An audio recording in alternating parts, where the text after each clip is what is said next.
Wait, is the video running already? Well, I'm not ready. I don't have any light. The lights aren't on.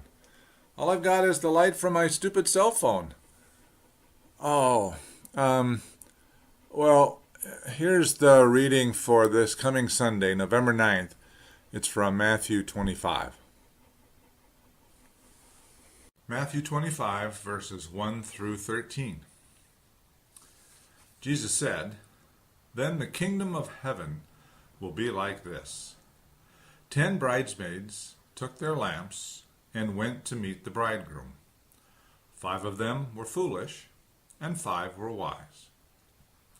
When the foolish took their lamps, they took no oil with them, but the wise took flasks of oil with their lamps.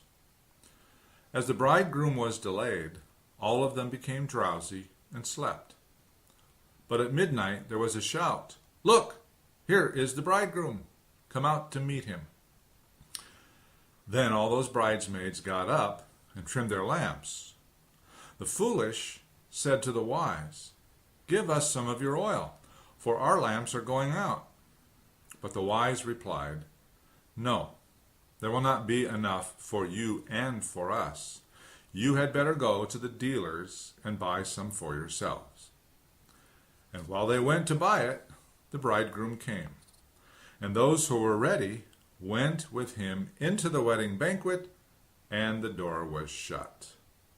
Later, the other bridesmaids came also, saying, 'Lord, open to us.' But he replied, 'Truly I tell you, I do not know you. Keep awake, therefore, for you know neither the day nor the hour.'" Okay, I think I'm ready now. Sorry about that. Welcome to this week's online study. If it's your first time, welcome. I'll mention again there's an introduction on the church's website. If you're back for another visit, glad you're back. Thanks for the comments. One note, if you send an email from the website, be sure to include your name, otherwise they come anonymously and I don't know who to respond to. Well, this week's passage is the first of 3 in a row. This week and the next 2 weeks, we will be hearing all of Matthew chapter 25. Over the last several weeks, Jesus has been engaged in controversies with the religious leaders of his day. We turn away from those now, and in these last 3 weeks of the church year, Jesus turns our attention toward last things and the end times. And that is the theme of this and the next 2 Sundays, each one from a different angle. As the passage begins, we are introduced to 10 bridesmaids. But don't let your experience with contemporary weddings influence how you read this passage, because weddings were a lot different back then. First of all, the word bridesmaid, as it appears in the New Revised Standard Version, has been translated a variety of ways depending on how one regards the words in the Greek, parthenos, and the Hebrew, alma. In some Bibles, those words get translated as mature young woman, or young woman, or wedding attendant, and most often, over the centuries, as virgin. For this passage, I happen to like the translation of wedding attendant. One reason being that these attendants seem not to be bridesmaids in the modern sense, a group of women who surround the bride at the wedding, but rather those who have been invited to take part in the wedding festivities. Weddings in the time of Jesus did not happen in church, or at the courthouse, or even in the synagogue. After arrangements between the groom and the bride's father had been completed, the groom would leave his home, travel with some fanfare and friends, celebrating all the way to the home of the bride, where she would be given to her new husband, and then they would take the longest possible route back to his place, so as to be seen and congratulated and blessed by as many people as possible, and then finally back to his home, where the celebration would continue just as long as funds would allow. It was in his home that the bridesmaids seemed to be waiting. Before going any further into the story, let me ask you to pause a moment for a couple of conversation questions. If you have ever been to a wedding and a reception, think about the wise and the foolish things that you have seen happen during one of these. And there's also one additional question waiting on the slide that follows. See you shortly.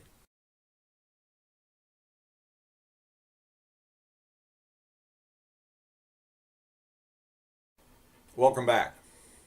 So, did cake smashing end up on your list of foolish things you've seen at wedding receptions? Just curious. And as far as the answer to the other question I asked, did you notice anything missing in the way Jesus told this story? If your answer was the bride, you'd be right. And we have more to say about her a little later. In the parable, there are 5 wise bridesmaids who remember to bring oil, and 5 foolish ones, the Greek word there is moron, who brought no oil. And when the bridegroom finally arrives, there is a moment of crisis. Those who have no oil finally realize they're in trouble. They have no light to guide them as they go out into the midnight darkness to try and greet the bridegroom as he arrives. Oil is the key element here. And in the Bible, oil appears a couple hundred times in both Testaments. And it has a variety of uses, many of which could be used to help interpret this parable.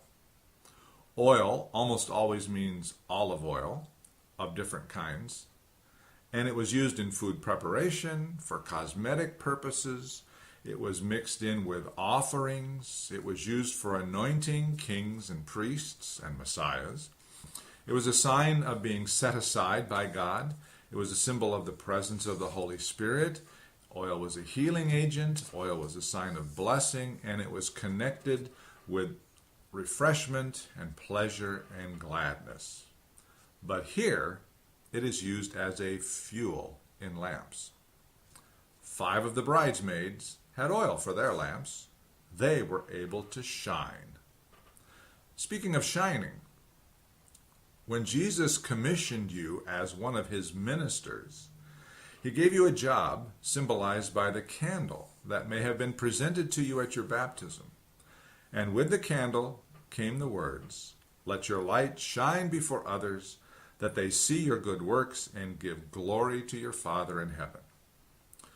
Time for another conversation question.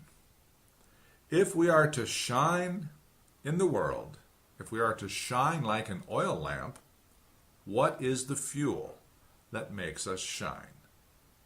I'll be here when you get back.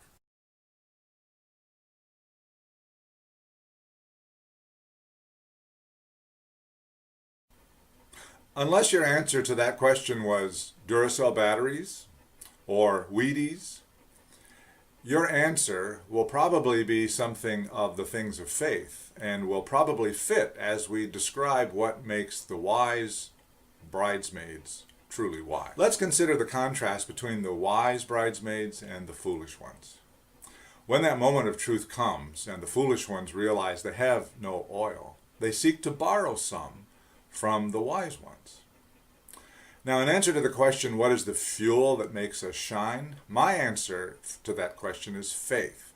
But there are a lot of words that would work equally well as an answer to that question. So picture me as one of the foolish bridesmaids coming up to you to... No, I don't want you to consider that picture. That's awful. So let's start over. Picture someone coming up to you and asking you if they can borrow some of your faith. Can that be done? Not so far as I know. Your faith is your own and it fits you, but it probably won't fit me. One of the characteristics of the wise ones is that they have a faith that fits them, that suits them, into which they have grown comfortable in the right sense. That's not to say that they're finished making it their own, that they're completely grown into it, or their faith is completely grown, or any of that. But where they are at the moment, their faith suits them and fits them well. A little later, the foolish ones are sent out to buy more oil for themselves. Imagine that you look out the window of your home and see Jesus coming up the front walk. And you somehow race out the back door and try to find a place where you can buy enough faith so that when he meets you, you feel like you have a faith worthy of meeting him in that moment. That would be a foolish thing to try and attempt. It can't be done. And one of the characteristics of the wise in this story is that they have spent time with the things of faith. They have given time for their faith to grow. And they have not waited until the last minute to be thinking about the things of faith in their life. Finally, the foolish arrive back at the locked door, and they start banging on it. I picture that scene from The Wizard of Oz, when Dorothy and company pound on the door, and the wizard opens that little door in the big door and says, "Go away." In this parable, the bridegroom speaks to them and says, "I do not know you." If I try at the last minute to borrow faith or to buy my faith, whatever that might mean, it will fit me like a suit too big or too small. It won't be me. I won't feel right in it. I won't feel comfortable in it. I will not have made that faith my own, and as a result, I will be unrecognizable. Just the opposite with the wise bridesmaids. There is no such thing as a one-size-fits-all faith. But each of these five has a faith, a fuel for their lamp, that fits them and it guides them to live and to love the way they were first loved. It lets them shine. So what about that missing bride? In the Old Testament, God is the husband, and God's people, Israel, they are the wife, the bride. That marriage has its ups and downs, to be sure. Isaiah reminds us that God is like the young man who marries a young woman. Through the prophet Jeremiah, God speaks to his people as if they were the bride of his youth. And in the New Testament, Christ is the groom and the bride is the church. In this parable, then, is it possible that the church is identified as those who were ready in verse 10? That brings us to consider our preparation for worship on November 9th. If faith is like a new coat, but one that is too big, you might pray that the Spirit help you grow into it. If your faith is like a hand-me-down from your parents, you might pray that the Spirit alters it so it fits you properly. If faith is like oil, pray to be filled or refilled. And if faith is like a flame, then pray that your flame be fanned brighter and hotter. Don't be caught in the dark like I was when this week's study began.